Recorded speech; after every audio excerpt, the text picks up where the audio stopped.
Ya es hora de iniciar tu programa Coach Online. El día de hoy un tema interesante, más que interesante, interesantísimo. Vamos a hablar de espiritualidad y psicología con un invitado que ustedes ya conocen y que es de lujo. Así es que no se vayan, regresamos. Amplía tu visión, expande tus horizontes y logra todos tus objetivos con tu Coach Online. La asesoría y la motivación de Aldo Prieto. Iniciamos. Iniciamos ahora sí con tu programa Coach Online. El día de hoy, como les platicaba, con un tema que a mí realmente me fascina sin ser psicólogo y me fascina sin ser muy espiritual. No, no es cierto. Todos tenemos mucho de espiritual. La cosa es nada más darnos cuenta de ello. Y creo yo que todos tenemos mucho de eso, de estudiar la psique, si no de una forma grupal o como una profesión, sí nuestra propia psique, porque muchas veces nos hemos preguntado ¿por qué siento esto? ¿Por qué me siento mal? ¿Por qué estoy llorando? Y buscamos la forma de solucionarlo, y eso yo creo que es el inicio de la psicología. Por supuesto, ya después llega a las aulas, se generan métodos, se generan escuelas, se generan corrientes, pero ¿cómo se juntan esto, la espiritualidad y la psicología? Para ello, el día de hoy tenemos un invitado de lujo que nos ha acompañado en ocasiones anteriores, que es el padre Octavio Valderas. Él, como saben ustedes, pues es padre, sacerdote, pero también es una persona tremendamente capacitado en áreas del conocimiento humano. Si mal no recuerdo, tiene 3 licenciaturas el padre y un doctorado. Así es que hay nada más, como decían antes, para aventarnos un trompo a la uña. ¿A poco no, padre? Bienvenido, gracias por estar nuevamente con nosotros. Al contrario, gracias por la invitación, gracias. Oiga, padre, pues este tema da para muchísimo y vamos a tratar de comprimirlo en una hora. Es mi sentir, a lo mejor estoy equivocado, pero es mi sentir que los psicólogos durante mucho tiempo, ha habido cambios recientes, pero durante mucho tiempo han dejado a un lado una parte muy importante del ser humano, que es la parte espiritual. Insisto, este es mi sentir. No sé usted cómo lo vea, padre. Sí, en principio, si se trata de la llamada psicología experimental o psicología empírica, dejaron de lado la parte espiritual. De hecho, en los inicios, por ejemplo, se considera que hay 2 fuerzas, la psicoanalítica y la conductista. Sí, ¿verdad? sí. Psicoanalítica ahí con Freud, que en 1899 publica su grande obra, La interpretación de los sueños, que la fecha del año 1900, o sea, le pide al editor que la ponga en el año 1900, ¿no? Como si fuera editada en 1900. Y allí expresa su grande teoría del inconsciente a través de los sueños. Entonces tenemos ahí 1900, vamos a decir así. 1912, 1913, Watson inicia lo que es la psicología conductista, el conductismo, ¿no? Claro. Ambos excluyen la parte espiritual. Freud, él se declara ateo a pesar de ser judío, es un judío ateo. Y sobre todo dedicado a entender la enfermedad, la neurosis, ¿no? Las patologías. Claro. Y Watson, por su lado, el intento de hacer científica la psicología, y por lo tanto se basaba en el positivismo, lo que es observable y medible. Entonces, claro, como lo espiritual no es observable directamente, por sus efectos sí, pero directamente no. Y no es medible, o sea, no pueden, sí. Sí, Entonces no queda excluido. Una de las cosas más interesantes que excluyó Watson allá en 1912, 1913 fue la mente, curiosamente. La mente y la conciencia, ¿verdad? Entonces, cosas que ahora, son centrales, ¿no? Entonces, me parece que es el inicio de la cientificidad, o sea, cuando lo que se conoce como conocimiento científico llega al ser humano, ¿verdad? Esa es la razón por la cual se excluye, y pasarán varias décadas porque allá de 1920 a 1940 el conductismo era lo científico y todo lo demás era despreciado, así como simples teorías, ¿verdad? Claro. En 1940 empieza a entrar en crisis, ¿no? Entonces, claro, se excluye el área espiritual porque al inicio, en esa búsqueda, en esa construcción del nuevo conocimiento del ser humano, se intenta ser muy científico y se intenta resolver enfermedades. Y la espiritualidad, en cambio, está del otro lado. Está del lado de la salud, del lado de la plenitud del ser humano, ¿verdad? Sí, entonces, al enfocarse en las patologías, el espíritu no se enferma. Así es, o el espíritu queda medio opacado, vamos a decir así, ¿sí? Entonces, por ejemplo, todas las capacidades humanas de una persona espiritualmente desarrollada, vamos a suponer la autoconciencia, la conciencia de sí mismo, ¿no? Está bastante ausente o subdesarrollada o no desarrollada en las personas que no tienen control de sí mismas, por ejemplo, lo que conocemos como neurosis o como psicosis, ¿no? Entonces queda excluido, ¿sí? Y entonces me parece que ahí está el asunto y estamos hablando de principios del siglo XX, ¿verdad? Por supuesto. Y tiene quizá que ver esto también con el hecho de que si estoy yo enfermo, estoy en la parte más baja de la famosa pirámide de Maslow. Así es. Donde estoy atendiendo las cuestiones más básicas, más fundamentales. En este caso es una enfermedad. O sea, si yo me encuentro enfermo, si no puedo comer, si no tengo, no sé, un techo, no sé si mañana voy a tener alimento en mi mesa, no sé si tengo mesa. Entonces difícilmente se puede llegar a este extremo espiritual, ¿es por ahí el asunto? Ese es por un lado, pero también tenemos personas que tienen mucho, que no les falta nada y que están con serios problemas de enfermedad. Podemos tener personas riquísimas que en su buró deben tener ansiolíticos, antidepresivos, claro. Sí. Digamos así como medicamentos, como químicos que hagan la función, ¿no? natural de la persona, que pueda afrontar los retos de la vida, que puede vivir contenta, que establece sanas relaciones interpersonales y cosas por el estilo, ¿sí? Entonces la pirámide de Maslow nos ayuda en cierto sentido. Sin embargo, es insuficiente para explicar otras situaciones humanas, ¿verdad? Aunque a lo mejor sí nos puede servir un poco de guía. A lo mejor alguien queda ahí atorado en esta parte de la seguridad y por eso busca más dinero. Y aunque tenga todas las riquezas del mundo, a lo mejor sigue estancando en la parte más baja, ¿no, padre? Así es. Sí, claro. Entonces, la pirámide de Maslow sigue siendo un punto de referencia, teniendo presente que también hay muchos otros fenómenos. Por supuesto. Y no es la única escala de las necesidades del ser humano. Hay alguna otra que utilizamos mucho en el coaching que tiene que ver con Robbins, que habla de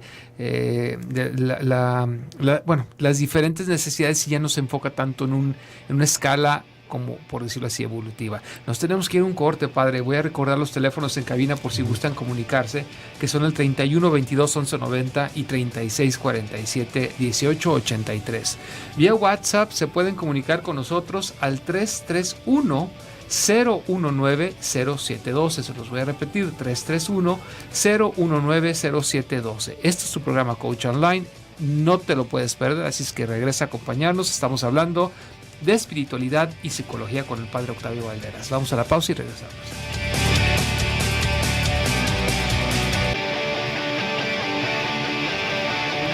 Ya estamos de vuelta aquí en tu programa Coach Online, el día de hoy platicando con el padre Octavio Valderas sobre espiritualidad y psicología. Pero antes de retomar el tema, quiero preguntarles si tienen algo que hacer este próximo sábado 5 de agosto a las 9 de la mañana. Si no tienen nada que hacer, o si lo que tienen que hacer es así como que lo pueden dejar para después, los invito. Precisamente Radio Mujer cumple 24 años y queremos festejarlo contigo. Acompáñanos en esta fiesta de cumpleaños número 24, se llama 24 Fest el evento. Y va a haber conferencias muy interesantes, por supuesto. 4 interesantes y una no sé. Las conferencias son: Díselo a tu pareja con Pati López Ramos, garantía. Los nuevos retos de ser mamá con Claudia Caballero, garantía. Los tópicos de Quiero Vivir, por supuesto, con el doctor Gilberto Priego, garantía. Las remembranzas dentro de ti con la doctora Lisa Soltero, garantía. Y ahí hay un colado que se hace llamar Aldo Prieto, que va a hablar del poder de las metas madre. Así es que, como les digo, 4, que 2 me arropan al principio y 2 me arropan al final, por si digo algo que está fuera de lugar, pues ya ellos van a hacer la lucha por arreglar y no verme tan mal. Así es que ya saben, el próximo sábado 5 de agosto a las 9 de la mañana en el Salón de Eventos en la planta baja de Expo Guadalajara, entrada totalmente libre, así es que no se lo pueden perder. Y pues sí, ahora regresando ya con el padre Octavio, que estamos platicando de este tema de espiritualidad y psicología.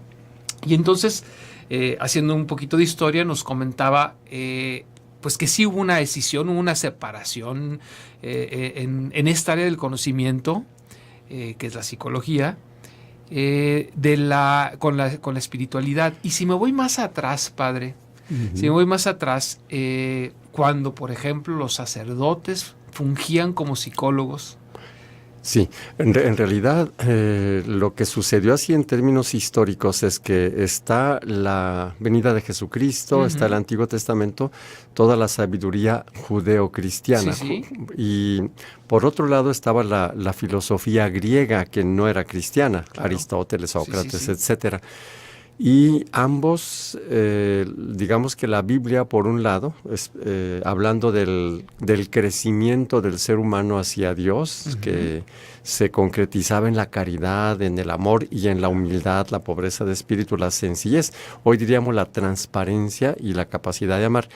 Y por otro lado, los griegos con la sabiduría y las virtudes. Claro. Para los antiguos filósofos, el ser completamente desarrollado era el que era capaz de buena decisión, que es la virtud de la prudencia, el que tenía orden interno, el de la templanza, el que tenía relaciones excelentes con su prójimo, que es la justicia, claro. Y el que había pagado el precio para ser así, o sea, para alcanzar estas tres, y se llama fortaleza, ¿no? Entonces, al principio de la iglesia se fue extendiendo, fue creciendo, y muy rápidamente se encontraron cristianos, judeocristianos con griegos, y entonces se hace una síntesis. Y más o menos allá con San Agustín, sobre todo, ¿verdad? Siglo IV, se hace esa sabiduría, y después siguen grandes pensadores, y es ahí donde entra el sacerdote. Claro. Entonces, dentro de esto existe lo que se conoció durante mucho tiempo como dirección espiritual, o paternidad espiritual, o acompañamiento espiritual, y exactamente es un acompañamiento para crecer como personas y para crecer espiritualmente, y entonces es ahí donde entra. De hecho, la palabra psicología nace ya por el siglo XVI. Algunos consideran que es Melanchthon el que por primera vez dice psicología, otros Goclenius, pero no importa quién de los dos. Los dos son alemanes y son filósofo-teólogos, los dos. Es decir, la palabra como tal, la palabra psicología, nace en el ámbito de la filosofía-teología. Es decir, teología impregnada de filosofía, o filosofía impregnada de teología. Y diríamos que el personaje que debería, no siempre era así, que debería ser el especialista en dirección espiritual, es decir, en este acompañamiento hacia la plenitud espiritual, sería el sacerdote. Pero ya sabemos que no siempre es así. Sin embargo, eso sería. Después aparece la psicología como tal. De hecho, Freud tenía un grande amigo protestante, ahorita a ver si me viene el nombre, ¿sí? Y se carteaban, está en el epistolario de Freud. Y hay un momento, una carta, en la que Freud le dice a este pastor, le dice, lo que antes hacían los directores espirituales, hoy le hace el psicoanálisis, ¿sí? Es decir, pero curiosamente descartando la espiritualidad. Exacto.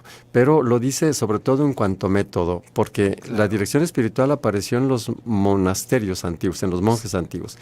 Y el director espiritual era un monje de experiencia al que iban los jovencitos a dirección espiritual diariamente a expresarle todo lo que pensaban, todo lo que sentían, lo que les venía, ¿sí? Claro. Y esa es una partecita del psicoanálisis, ¿sí? Por supuesto. Es decir, en el psicoanálisis, el psicoanalizado tiene que ir diciendo todo lo que le viene en mente, el psicoanalista lo va orientando para que no se salga y así por medio de la asociación de ideas llegar a las partes inconscientes. Claro. Entonces, esa partecita era muy parecida, por eso Freud le dice esto a este amigo suyo, que es un pastor protestante. Quisiera decir otra cosita. Allá por los años 60, 1961, si no me recuerdo mal, Carl Rogers, que ya se ocupa de la parte espiritual en términos laicales, dice en su obra que se llama El proceso de convertirse en persona, dice en cierto punto, dice, la mayoría de los psicólogos actuales siente como como ofensa que se le atribuyan pensamientos filosóficos.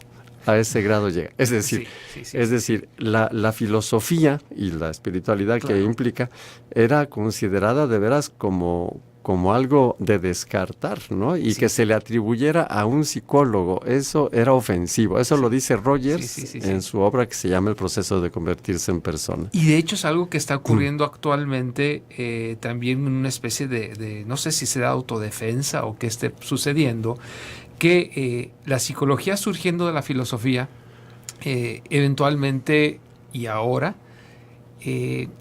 dicen los psicólogos, y muchos me ha tocado escucharlos cuando no saben que soy coach, que el coaching no sirve para nada, que ese es su campo, o sea, lo reclaman para ellos de todas maneras, y el coaching lo que hace es como rescatar la filosofía de una forma práctica, o sea, no dejarlo en los textos y en los libros. Entonces nos encontramos a lo mejor en una etapa donde hay un rescate de la filosofía a partir del coaching, donde no se enfoca en la patología, padre.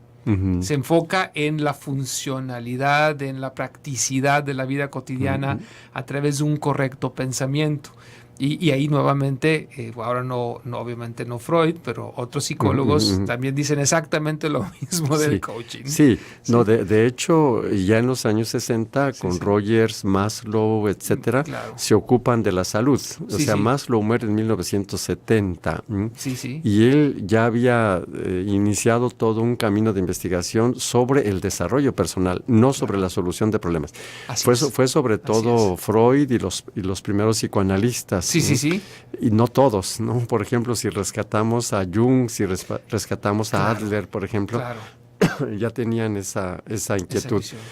Y actualmente, bueno, la psicología transpersonal en algunas de sus corrientes, porque es sumamente amplia también, y la psicología positiva actualmente. Por supuesto. De hecho, por ejemplo, Rogers se opone un poquito al término psicoterapia, que tiene que ver más con enfermos, por supuesto. y tiende al counseling, ¿sí? Es decir, de hecho, él considera que la psicoterapia debería ser, y cambia el nombre de paciente por cliente, por ejemplo, porque dice el orientador psicológico, el antiguo psicoterapeuta es un consejero, un counselor. Y va por ahí. Claro. Lo mismo Maslow, que dice que para él las enfermedades psicológicas son carencia de desarrollo. Es decir, y que por lo tanto, en lugar de hacer tratamientos para tratar de curar enfermos, mejor hay que favorecer procesos que hagan que las personas se desarrollen. Por supuesto. Porque una vez desarrolladas, eso no sucede. Y actualmente, por ejemplo, un derivado de la UNIVA, una pequeña, que será instituto llamado Quinto, por ejemplo, tiene un doctorado en acompañamiento humano, así se llama. Perfecto, que viene siendo esta tercera corriente, ¿no? Exacto, claro, lo que posiblemente hace el coaching, lo que hacía la dirección espiritual, pero ahora en términos laicos, vamos a decir. Por supuesto. Así, laicales. Por supuesto, y coincido totalmente con aquello de más, y de ahí surge precisamente, el coaching retoma, o sea, no inventa el hilo negro, toma de la filosofía, toma de estos grandes psicólogos, esta nueva corriente holística, y hago una analogía, no sé qué le parezca, padre, pero yo normalmente digo que cuando uno va en una bicicleta, si uno voltea hacia atrás, o sea, ver el pasado, qué fue lo que me lastimó, de seguro me caigo. Entonces hay que mantener la vista hacia el frente, que tiene muchísimo que ver con lo que dice Maslow, a efecto de ser funcionales. Y bueno, a lo mejor sí, pasé por un charquito y me manché un poquito de lodo, pero no puedo enfocarme en el pasado porque eventualmente me voy a caer. Nos vamos a ir nuevamente a una pausa, padre. Les voy a recordar los teléfonos en cabina por si gustan comunicarse. Doy gracias al señor Gustavo Cuellar, que ya nos está mandando por aquí un mensaje. Los teléfonos son el 31 22 11 90 y 36 47 18 83. Vía WhatsApp, mándanos tu mensaje al 331-019-0712. Si tienes alguna duda, quieres hacer una pregunta, con muchísimo gusto estamos aquí a tus órdenes. Este es tu programa Coach Online. Vamos a una pausa y regresamos.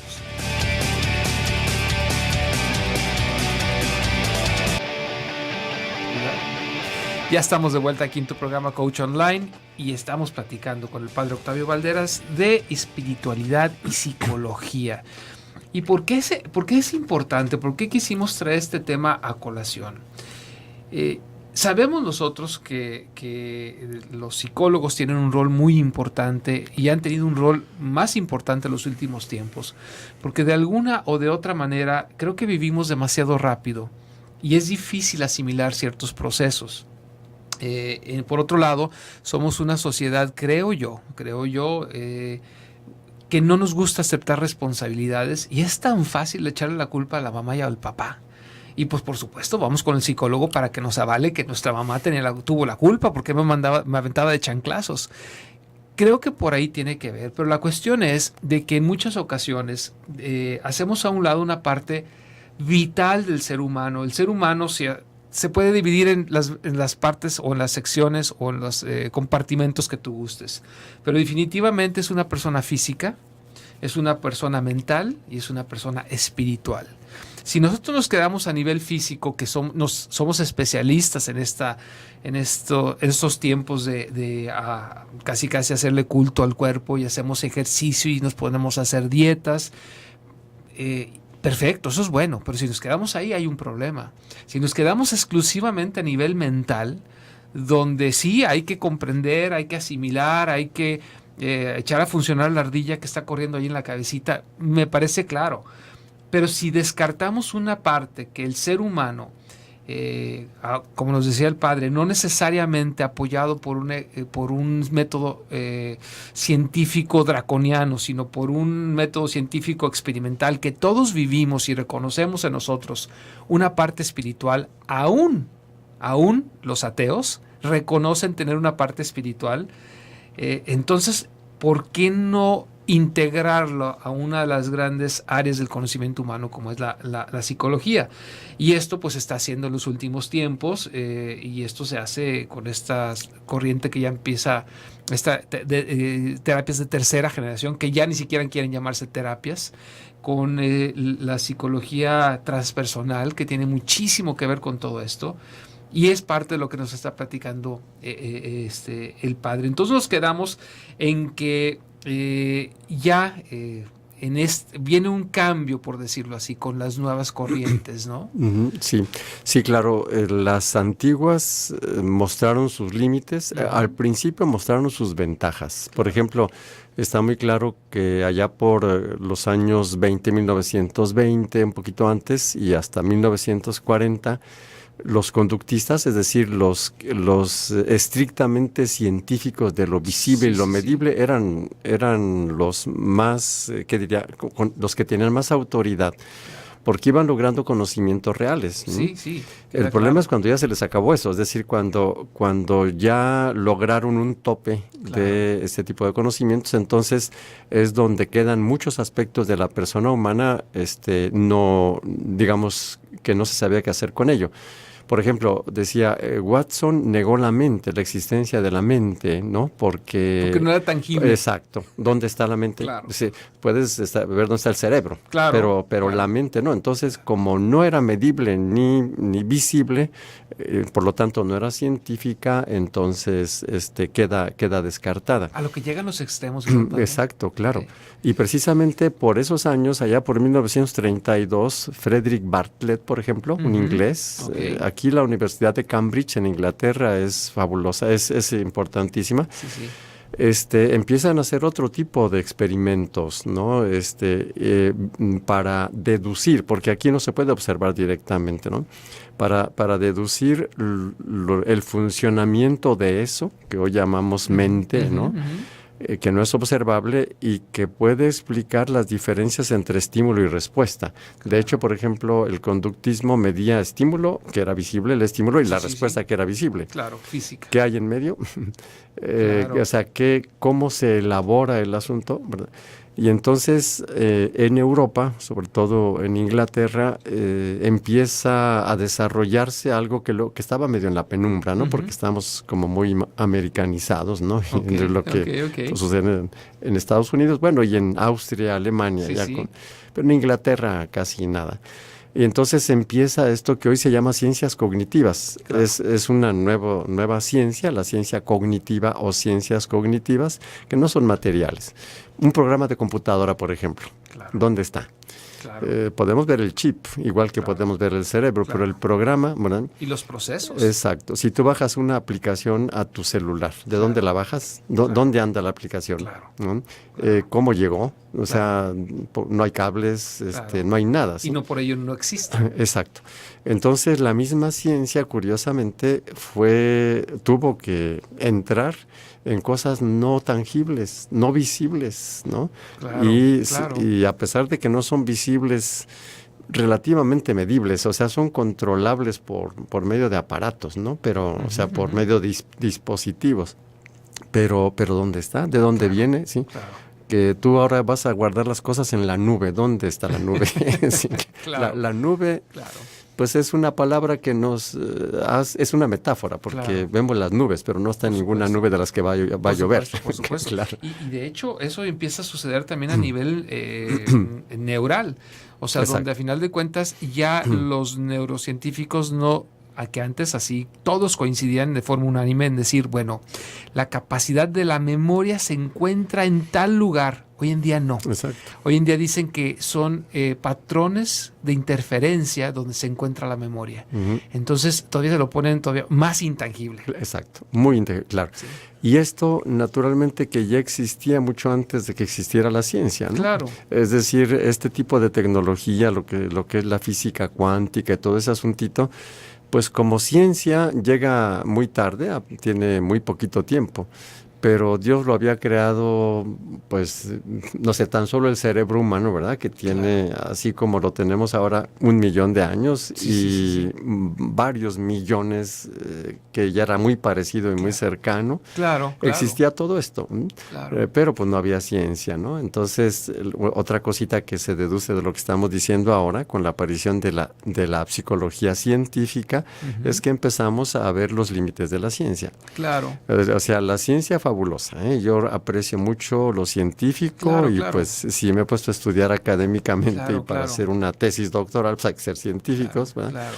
Pero esto mismo nos hace ver que lo científico es muy exacto, pero en pedacitos muy chiquitos de la realidad, ¿no? Entonces podemos decir cosas muy exactas de muy poquitas cosas, ¿no? Quizás el enfoque que se le estaba dando a la ciencia, ¿no, padre? Donde fue compartimentalizar el conocimiento. Exacto, ¿no? claro. Y ahora viene una nueva tendencia que es también científica, pero es en la búsqueda de lo holístico, de lo integrativo, de lo todo. Claro.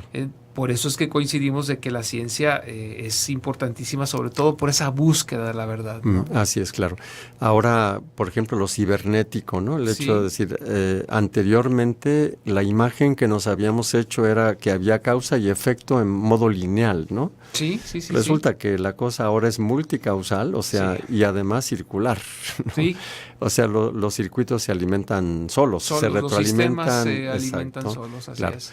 Entonces, muchas cosas que no pueden ser trabajadas ni entendidas con la ciencia clásica. Claro, decir, así es. Con el positivismo de Augusto Comte, ¿verdad? Así es. Que después aquí en México fue traído por Gabino Barreda. Sí. No por el del corrido, que es Gabino Barrera, sino Gabino Barreda. Sí. Y nos quedamos, se quedó la sociedad como admirada, ¿verdad? Por el positivismo. Y es que fue un impulso muy fuerte al conocimiento y sí apantalló. Exacto. Se apantalló, es la verdad, Claro, ¿no? claro. Y bueno, ya después de ese apantalle. Sí, claro, viene la realidad. Claro, entonces empezamos a recuperar aquello, ¿verdad? Que es realmente fabuloso y que rebasa esa capacidad científica. Yo repito aquí, no es desprecio de la ciencia, es simplemente darle su dimensión verdadera, ¿no? Claro. Entonces, un científico positivista no tendría ni los instrumentos mentales, ni los instrumentos científicos para detectar la espiritualidad.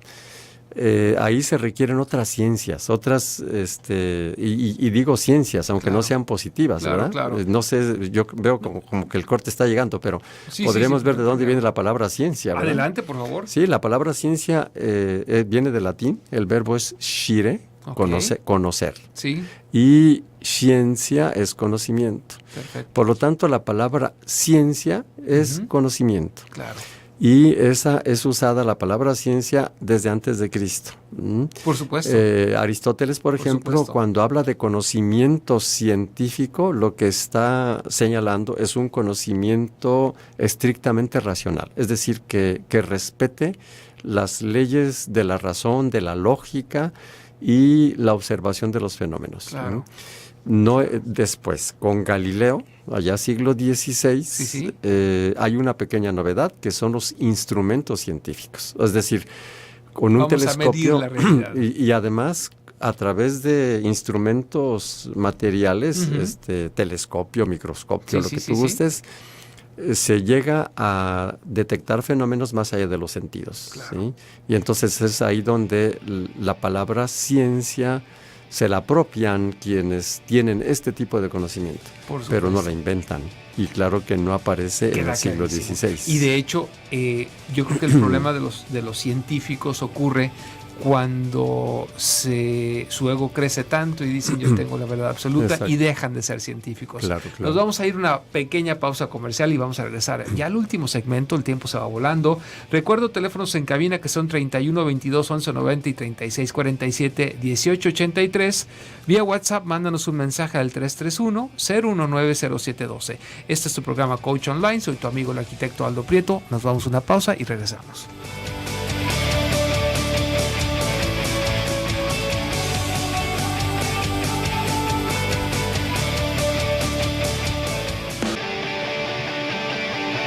Ya estamos de vuelta y ojalá dejaran los micrófonos abiertos. En este programa siempre lo he dicho. Se tocan temas muy sabrosos en los cortes. No sé por qué sucede así, pero sucede así. Por aquí nos habla nuestro amigo Julio César y dice, ya ven cómo es muy poco el tiempo de los programas, dice, ayúdenme a comprender, dice, ¿psicología y ego son lo mismo? Dice, yo creo que sí. ¿Y cómo pueden llevarse entre sí? Es importante escuchar al Padre, no lo suelte, nos hace falta. Claro que si no lo vamos a soltar, ya le pusimos un grillete, no es cierto. No es cierto. A ver, Padre, usted, yo tengo mi idea de cómo responderle, pero pues el invitado es usted y el que sabe es usted. No. ¿Son lo mismo psicología y ego? No. La palabra ego significa yo en latín. Tal cual, el pronombre personal yo es ego. ¿Sí? Por ejemplo, si en latín yo quiero decir yo soy, digo ego sum. ¿Sí? Ego sum. Bueno, entonces la palabra ego significa yo en términos etimológicos. Claro. Luego, el uso corriente hace que las palabras vayan adquiriendo ciertos significados. Entonces, por ejemplo, en el psicoanálisis, el ego es el equilibrante entre super yo y ello, según Freud. En la psicología transpersonal, el ego es el conjunto de creencias que yo tengo sobre mí mismo, ¿no? Okay. Y por lo tanto es mi cárcel, vamos a decir así. Sí. Superar el ego o desprenderse del ego es ir más allá de lo que yo creo de mí mismo, ¿sí? Claro. Luego existe la palabra egoísmo. El ismo, como comunismo, relativismo, es una exageración. Entonces, egoísmo, que no equivale a ego, significaría una exageración del yo, ¿verdad? Claro. Entonces, no sería lo mismo. Psicología es otra cosa muy distinta. Claro. La psicología, bueno, para definirla no es tan sencillo, hay muchas definiciones. La que originalmente pareció tener más aceptación era ciencia de la conducta, ¿no? De la conducta animal en general y en particular de la conducta humana. Sería ciencia de la conducta. Y bueno, decir ciencia de la conducta es decir muchísimas cosas. Por o sea, supuesto. claro, por ejemplo, ¿por qué un ser humano se conduce de esta manera? Claro. Entonces, eso implica tratar de estudiar sus modelos mentales, sus creencias, los efectos afectivos, emociones, sentimientos, motivaciones de conducta, modo de relacionarse con los demás, etcétera. Entonces, la psicología es una ciencia o un conjunto de ciencias, como se quiera ver, sobre el ser humano, sobre cómo funciona el ser humano. Claro. Entonces, ego se refiere al yo en diferentes formas, y que es muy reducido el concepto, y en cambio, psicología es algo mucho más amplio. Es una ciencia. Es lo que diría así de buenas a primeras. Claro. La psicología en parte estudia el ego. Entonces no puede ser lo mismo. Exacto. No puede estudiarse a sí mismo. Claro. Y sería, claro, en ese sentido, el ego sería una parte, ¿no? Y la psicología sería el todo. Entonces, no se identifica el todo con la parte. Exactamente. ¿No? Y bueno, y aparte teniendo terminación de logos es el conocimiento. Así ¿no? es. Claro. Y entonces a lo mejor el ego es parte de la psique. Sí, claro. Sí, la palabra logos, que se aplica a psicología, sociología, pedagogía, etcétera, logos es griego, la palabra es griega y significa tres cosas, curiosamente. Uno significa palabra. Otro significa tratado. Claro. Y otro significa sentido. Por eso la logoterapia de Viktor Frankl sería literalmente terapia de sentido. Por supuesto, que está va muy de la mano con la parte espiritual. Viktor Frankl es uno de los principales exponentes de la psicología enfocada hacia lo espiritual. Así es. Yo espero que la pregunta haya sido respondida. Yo creo que sí. Muy bien, perfecto. Yo creo que sí. Por acá otra pregunta que yo creo que ya no vamos a alcanzar. Dice, hagan los programas sin cortes en YouTube. De hecho, ya van a empezarlos a subir a YouTube. No sé si con imagen o no. Ya investigué porque me reclamaban que no se estaban pasando en vivo los programas en YouTube. Abraham, nuestro compañero que estaba encargado del área de video, se puso malito. Ya regresó. Esperamos que se vaya mejorando cada día. Y digo, la verdad es de que es un esfuerzo el que está haciendo. Yo lo vi el otro día y sí lo vi todavía marchito un poquitín. Así es que tendremos paciencia y él se emparejará conforme vaya sintiéndose mejor. Que recuerden, primero es la salud. Sobre todo la salud, y aquí en Radio Mujer pues somos un equipo y bueno, le echamos porras. Padre, estamos ya en los últimos minutos y hemos apenas dado una pinceladita sobre el tema. En esta última parte, ¿qué pudiéramos decirle a nuestros radioescuchas a manera de un aprendizaje práctico que lo pudieran ellos aplicar en su casa, en su vida? Aprendizaje práctico en relación en esta ¿cómo relación. puedo yo aplicar esta espiritualidad en mi vida cotidiana como un refuerzo de lo que normalmente conocemos como psicología, ¿no? Para ser una persona saludable, quizás. Claro. Así es. Aquí yo creo que conviene iniciar por definir qué entendemos por espiritualidad en un sentido amplísimo, vamos a decir así. No solo católico o cristiano, ¿no? Sino amplísimo. Y diría que lo espiritual, en términos así humanos, es todo lo específicamente humano. Por ejemplo, darse cuenta de sí mismo. Este es un tema en el cual la psicología y la etología o psicología animal se ha puesto como cuestionamiento serio. ¿Sí? ¿Un animal puede darse cuenta de sí mismo? ¿Acaso un animal puede ponerse frente a sí mismo y proyectar su futuro? Bueno, es muy difícil decir que lo pueda hacer. ¿Sí? Los animales tienen una sabiduría vital impresionante, pero depende de cómo los educas, ¿no? Es decir, dependen del ambiente. Un ser humano, bueno, depende del ambiente en grande medida, pero si él quiere, si él quiere, puede desarrollar instancias que un animal no puede. Por ejemplo, yo puedo hacerme consciente de qué cosas me están condicionando, puedo visualizarme a mí mismo, o sea, puedo yo ponerme frente a mí mismo, vamos a llamarle autoconciencia, yo puedo ser consciente de mi propia persona y verme en futuro, por ejemplo, cosa que es muy difícil que un cerebro animal lo pueda hacer. Sí, en neuropsicología se llama memoria prospectiva. Así es, claro. Y hay estudios muy interesantes que ya le platicaré. No, claro que sí, claro. Entonces, esto que estoy comentando ahora, en términos de la filosofía, es antiquísimo. Sí. Entonces, yo puedo elegir, ahorita estamos hablando del funcionamiento de la libertad, claro. Es decir, no hay libertad si yo no sé quién soy, si no me puedo poner frente a mí mismo, claro. Si no puedo visualizarme en futuro, si no puedo entender qué cosas tengo que hacer para alcanzar aquello, proyectar, claro. ¿Verdad? Claro. Memoria prospectiva, etcétera. Sí. Todas estas cosas hacen que yo pueda desarrollarme. Entonces, claro. Por ejemplo, este es un ámbito espiritual. O, por ejemplo, el amor a los demás, el amor desinteresado, por ejemplo, ¿sí? Eso yo lo puedo aprender y está muy difícil que un animal lo aprenda, ¿no?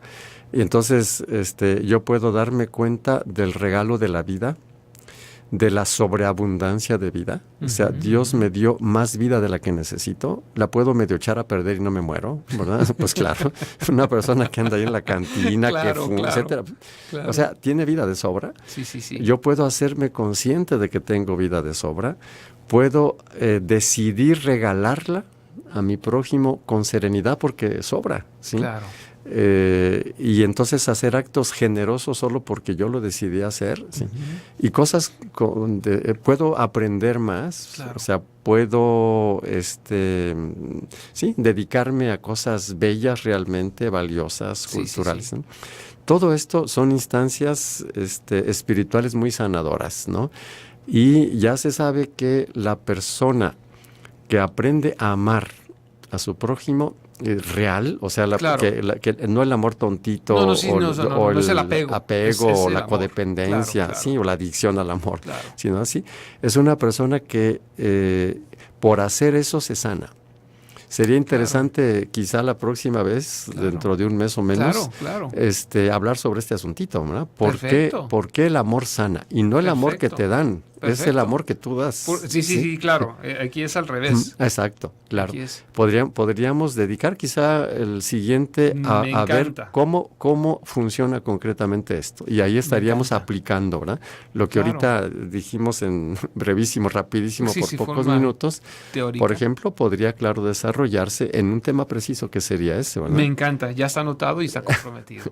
Perfecto, sería el poder sanador del amor. El poder sanador, y que sí existe. Claro. Y lo hemos vivido, o sea, y volvemos a lo mismo. A lo mejor esos científicos antiguos todavía no encuentran la cuadratura del círculo, pero todos lo vivimos. Exacto, todos claro. Y ahí es donde la parte intangible de la espiritualidad toma un lugar preponderante, ¿no, padre? Y empieza a ser motivo de estudio científico, curiosamente, así como las neurociencias y todo, ¿no? Y es la nueva corriente que se llama psicología positiva, que está recuperando la sabiduría de los últimos 3,000 años. Claro. ¿Qué te parece? Claro, y esto no recuerdo cuál era el director del Instituto de Psicología Americano, que con él empieza precisamente esta corriente, y el tiempo se nos viene encima. Perfecto. Usted normalmente no nos da teléfonos de contacto. No sé si tenga algún evento rápido que nos quiera compartir. No, quizás la siguiente vez habrá ya alguno para anunciar por ahí. Bueno, gracias. Pues nos despedimos. Este fue su programa Coach Online. Soy el arquitecto Aldo Prieto. Muchas gracias a quienes nos llamaron. Rocío, gracias por estar al pendiente. El día de mañana es viernes de relajo y vamos a hablar de las llamadas incómodas. ¿A ti alguna vez te han llamado para molestarte a tu teléfono? Bueno, ese va a ser el tema. Nos escuchamos mañana. Chao.